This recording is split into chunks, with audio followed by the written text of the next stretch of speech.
Good morning. Welcome to Story Time with Rachelle. So, my mind was taking me in all different places this morning. As you can tell, I just got up. We're fine. So, when I went to my first grief recovery method training, I was so excited to be there. I had been hoping and dreaming for it for a year. I'd been using the tools daily, just over a year for myself, mildly helping people, but I wanted to make it official. And so all I wanted for my birthday was to go to this grief recovery method training and become officially able and available to help other people, to take this method that I had already found so useful and so powerful in my own life. And I wanted to be able to take that and share it with other people. So I go to this training, and one of the exercises we do in there was a real butt kicker, to be honest. It's very emotional, and it's essentially like writing our own eulogy for our future self, right? And just sort of imagining what that's going to look like and what we would want to say in those moments. So we do this exercise, and you know, there's a piece where it's shared, you know, and at the end of this exercise, I have a woman come up to me. She was about, I would say, in her late 60s, maybe in her 70s. Okay, she's a therapist. And so she came to me on the break and she said, wow, how did you get that type of faith? Because me, as my own self and my own life and my own experience outside of class, I love God and I work hard for that, right?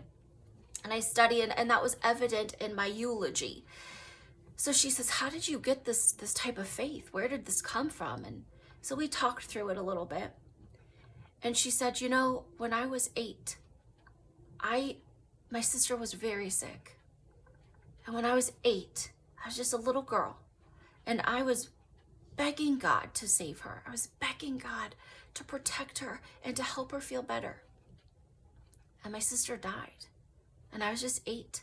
And right then, I knew that I don't want to know God. I don't want to have a relationship with God. I don't want to be a part of a God who doesn't show up and who lets my sister die and lets me have a lifetime of pain and suffering. So a lot of times I have people wondering about grief recovery method, and if it's a religious-based program, if God is introduced into this program, and I gladly say, no, this curriculum is not about God. If it were, imagine this woman who is 8, who's been carrying this unresolved grief energy for decades, comes into this class where her relationship with God was deeply wounded, in fact, severed for her. And if she comes into a class where we're going to start talking about God, she's going to start to shut down. She's not going to be able to go into and really find that grief response and do something about it, because you know what? She's probably going to feel judged. She's probably going to feel as though I'm analyzing her and trying to fix her. And, you know, she's going to be concerned on where the class is going to end up. Which direction am I going to take her? And so she's not really going to be able to go into the pits of her despair that she's been clinging to for years and find her recovery. She needs to have a free space to say, no, I don't like God. I don't trust him. Heck no. I don't want a relationship with him. Didn't you see? You want to know what he did to my sister? In her eyes, she had a very abusive experience, and she's allowed to feel that. She's allowed to be heard without me trying to fix her with scripture or my own set of beliefs. My own set of beliefs have no place in holding this space for her, allowing her to be heard so that she can officially take these actions of recovery. So to you, if you've been wondering what a grief recovery method class is like, there is not religion involved for that place, for that purpose, because we all are at a different place in our hearts, and we all just need to be heard with dignity and respect, regardless of where we are with religion or spirit or faith.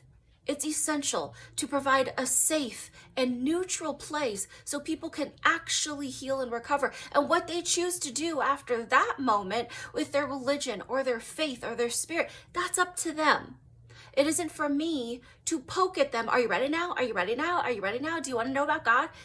That is so manipulative and abusive and really serving just me. So I feel better about the situation, and it's not for me to feel better for them. So if that's been you, and you are wondering what a grief recovery method class is like and what it entails, and is she gonna try to throw religion at me? Please know that you have a safe space in my class, okay? I hope this is helpful. I love you. Bye, everybody.